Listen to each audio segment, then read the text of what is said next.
condemn in the strongest possible terms hatred and bigotry on all sides, as opposed to immediately picking a side, also ought to be called out, just like the violent aspects of Black Lives Matter ought to be called out. Can I tell you this?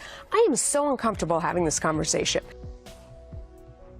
What is behind this hatred of law enforcement? There is a war on cops. It's very real and it's very dangerous. Supreme organization to all of this, designed to basically tear our country in two right now in a way that is destructive and unhealthy. Police officers walking the streets doing their jobs, they feel that resentment, they feel that hate for simply doing their jobs. And this is not a racist country, and how dare they go around making all those accusations.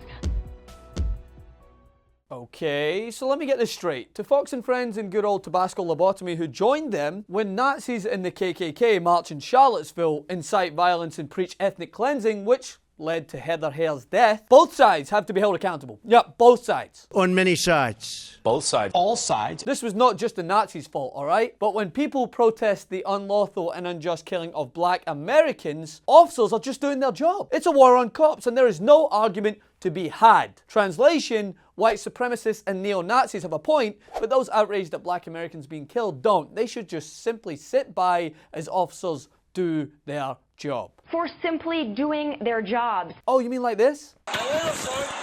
I am, sir. Oh my God.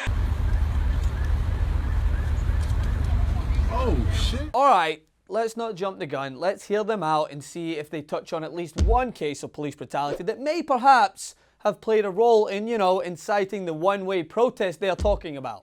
Since they are all about both sides, perhaps they will mention Philando Castile. When your house gets robbed, call a protesters. Or what about Terrence Crutcher? Police officers have been disrespected, unfortunately, for 8 years. Tamir Rice, Jordan Edwards, nothing. So basically, white supremacists get the courtesy of a two-sides debate, but when discussing police brutality, there is no mention of cases where officers may not have been just doing their job. That's a little one-sided, wouldn't you say? To have 4 white panelists sit and discuss police brutality as a one-sided war on cops with no discussion or reference to the concerns that opponents of police violence are raising? But maybe I'm just giving you guys too much credit and expecting rational discourse, right? After all, this is a show in which hosts cry when they are, dare I say it, asked to discuss racial inequality. You managed to make this about you. Poor souls. What about them? And partner this with the peroxide Death Eater, who, by the way, actually treats Black Lives Matter worse than the KKK, seeing as she gives the Klan the both sides treatment while she won't even entertain the criticism lodged by Black Lives Matter against police. Put them both together and you just have a good old-fashioned hypocrisy-ridden fallacious attempt to perpetuate a false narrative with no factual evidence to deflect attention away from the emboldened white supremacists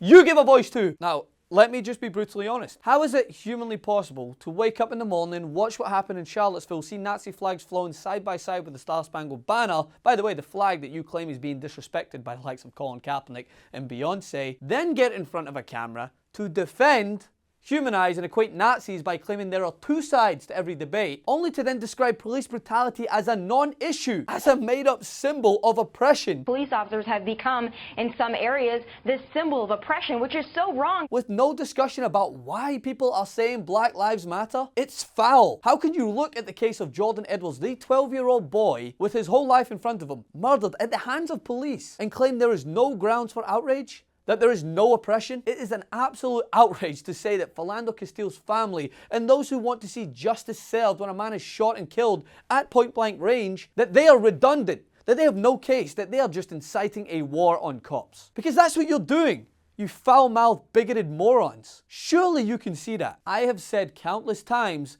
that police officers are some of the bravest individuals to walk this earth. And I condemn anyone who would paint them all with a broad brush. They have an almost impossible job, no one's denying that. But what you are denying is that there is an issue with police brutality, which is frankly horrifying, especially after you've gone on national television and deflected blame away from neo-Nazis. Jesus Christ. I've said it before and I'll say it again for Tamara in the back. Just because you love something and respect it does not mean you can't criticize it and have to give it a pass. Turning a blind eye to issues that result in American bodies in the street is frankly the most un-American thing you can do.